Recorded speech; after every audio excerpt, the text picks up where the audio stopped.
नमस्कार। मैं स्नेहा, आपकी होस्ट, एक बार फिर से आपका स्वागत करती हूँ आपके अपने चैनल डर का घर में। आज जो मैं कहानी आपके लिए लेकर आई हूँ, ये कहानी है श्वेता और सुमित की। ये दोनों एक दूसरे से ऐसे रास्ते में हम सब की तरह चलते फिरते या कॉलेज में या कहीं और नहीं मिले थे।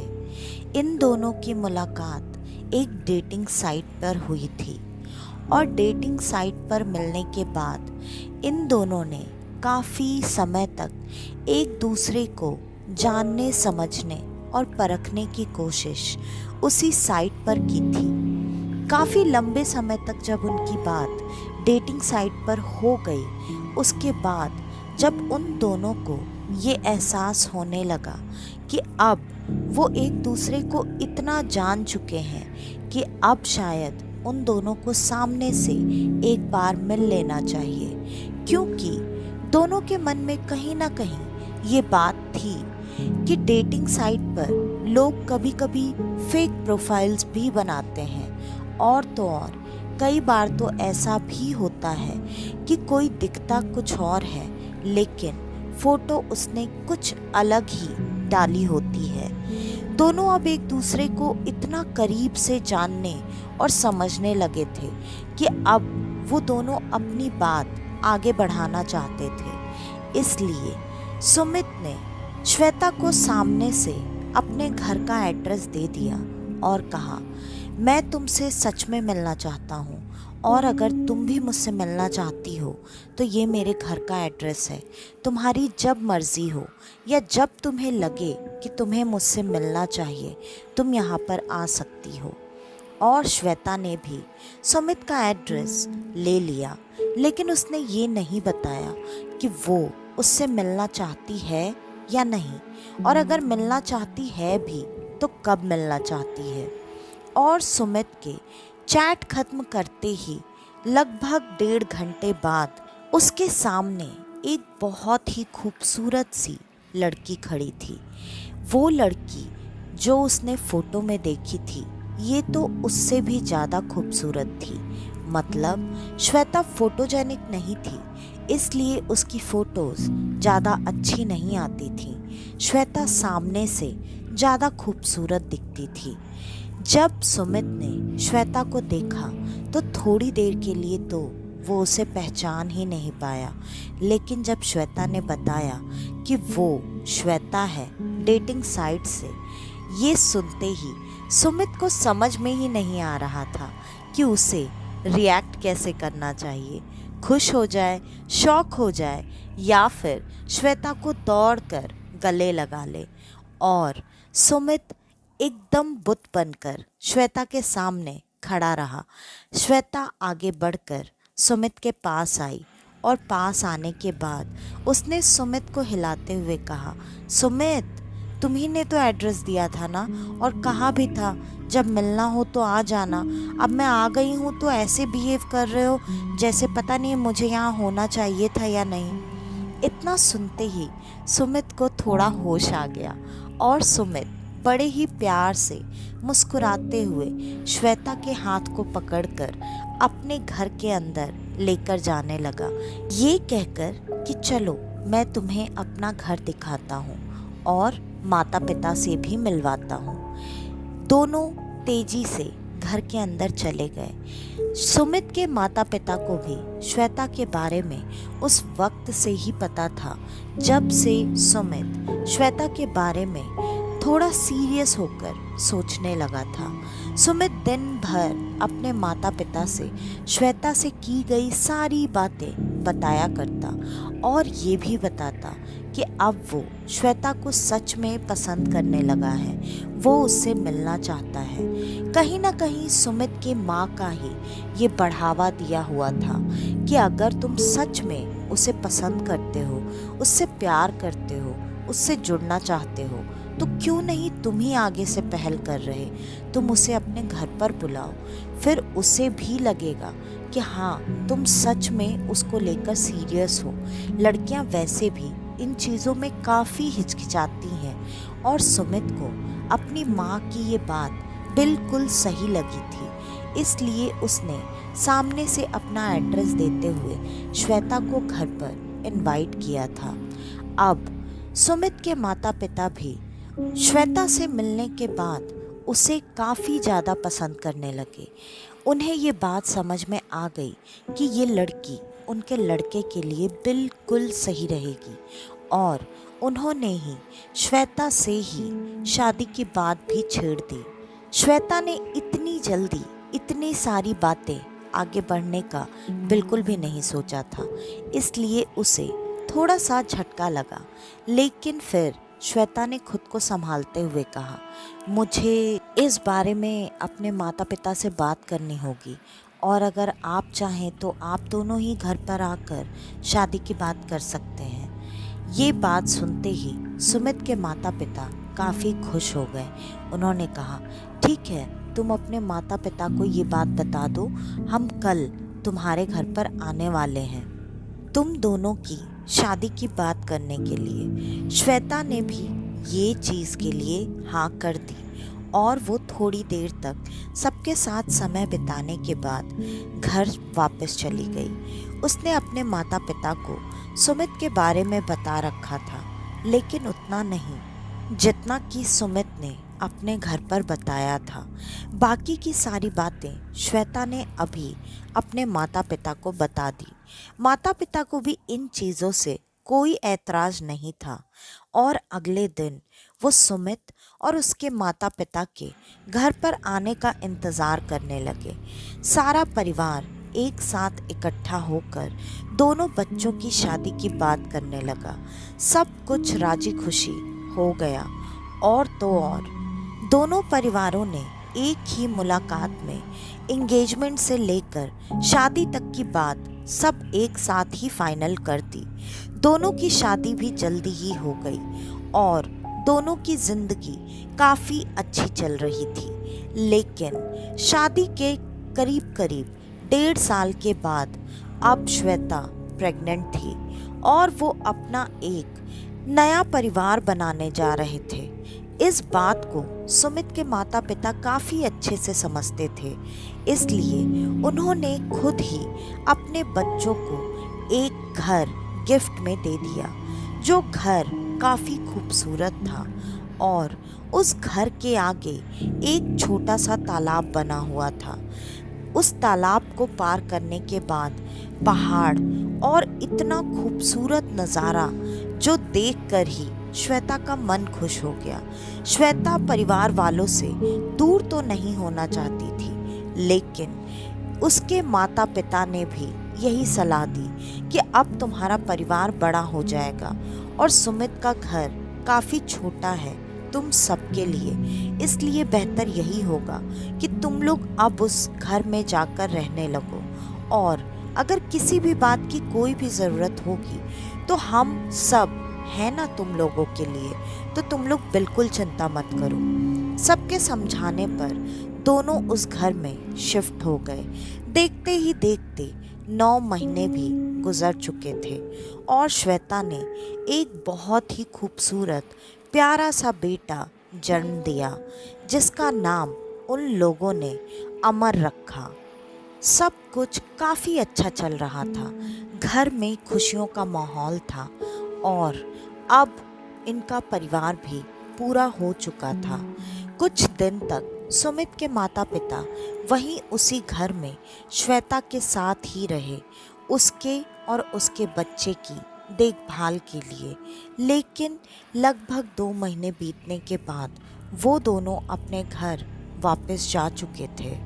उनके घर वापस जाते ही श्वेता को अब उस घर में अच्छा लगना बंद हो गया।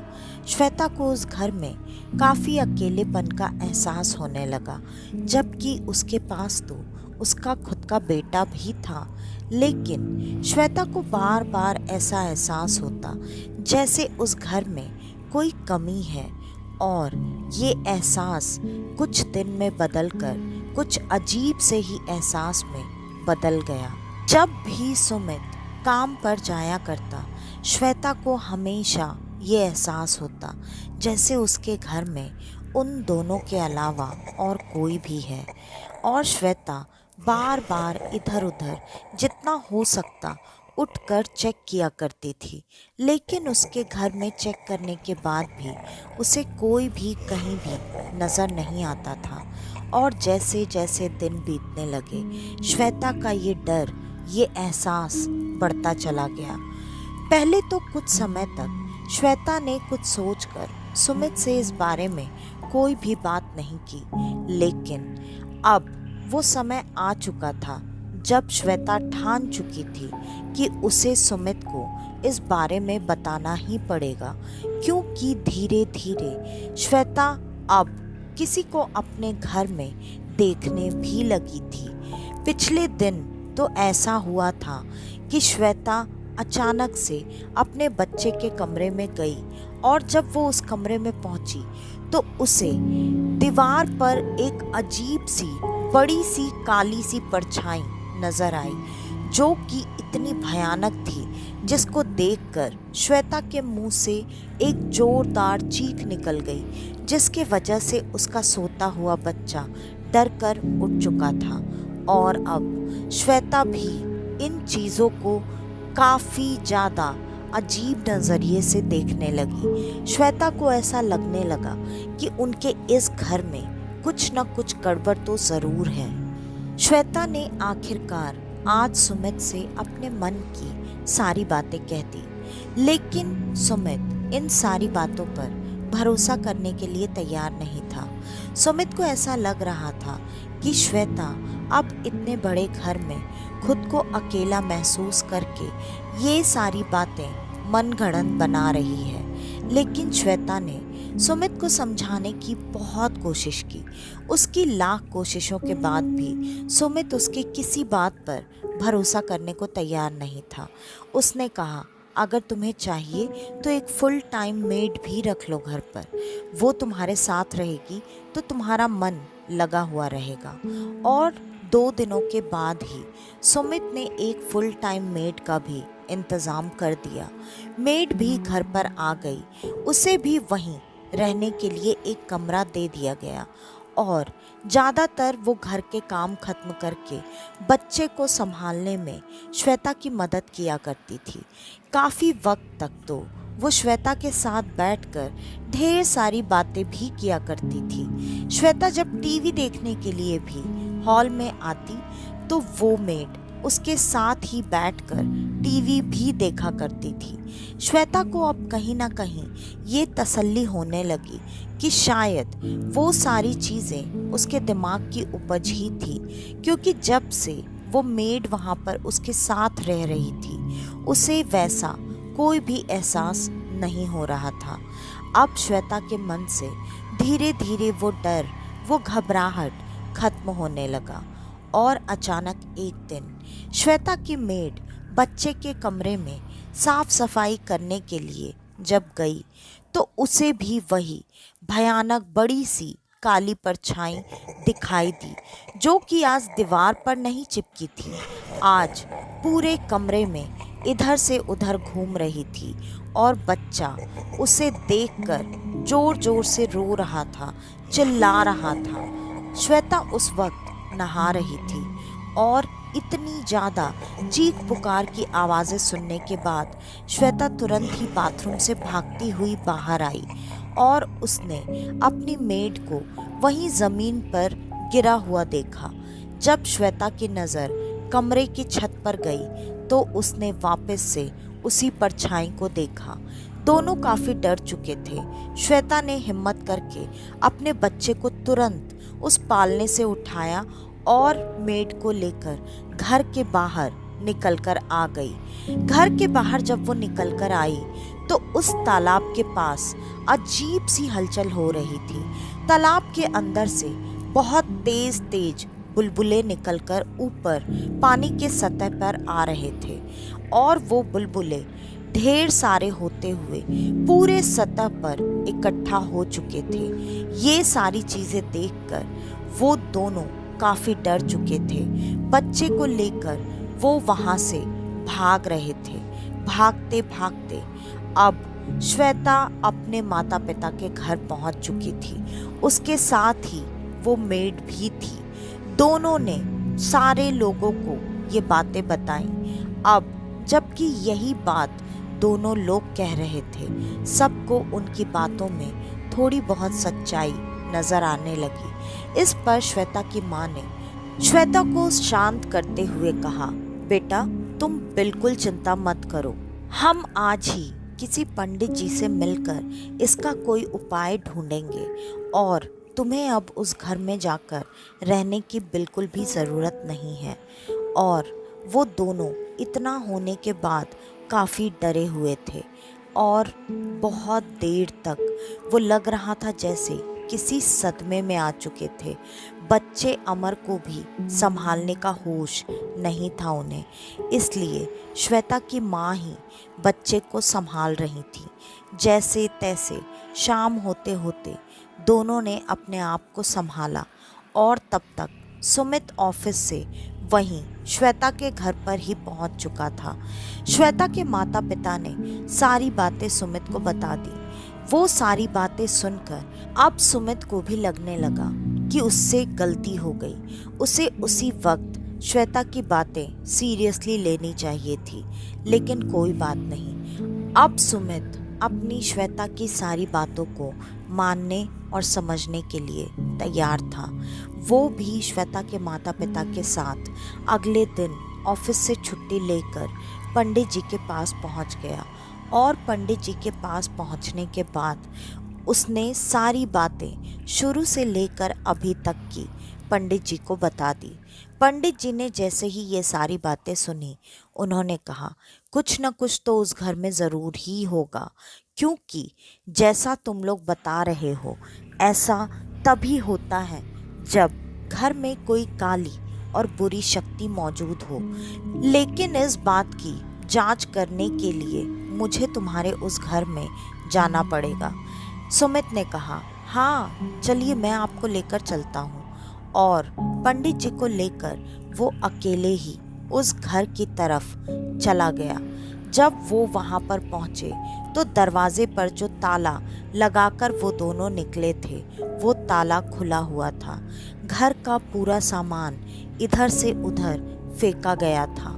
कुछ चीज़ें टूट चुकी थीं और कुछ चीज़ें इधर उधर बिखरी पड़ी थीं। घर की ऐसी हालत देखकर सुमित को ये बात समझते देर नहीं लगी कि घर में किसी ने तो ये सारी चीज़ें ऐसे फैलाई हैं। लेकिन सुमित के दिमाग में ये बिल्कुल नहीं आया कि जो बुरी शक्ति यहाँ पर रह रही है उसने ही ऐसा किया होगा। घर का ताला खुला हुआ देखकर सुमित के दिमाग में ये आया कि खाली घर देखकर शायद कोई चोर आया होगा। लेकिन पंडित जी दरवाजे से अंदर दाखिल ही नहीं हुए। उन्होंने वहीं पर खड़े होकर कुछ मंत्रों का उच्चारण किया और जैसे ही उन्होंने मंत्रों का उच्चारण किया, पूरे घर में अजीब सा काला धुआं फैल गया और वो काले धुएं में साफ साफ 3 लोगों की आकृति बनने लगी, जिसको देखकर अब सुमित भी काफ़ी घबरा चुका था। सुमित तुरंत एक झटके से 2 कदम पीछे हट गया और पंडित जी को पीछे से पकड़कर बोलने लगा, पंडित जी ये सब क्या है? कौन है ये लोग और ये ऐसे मेरे घर में कहाँ से आ गए?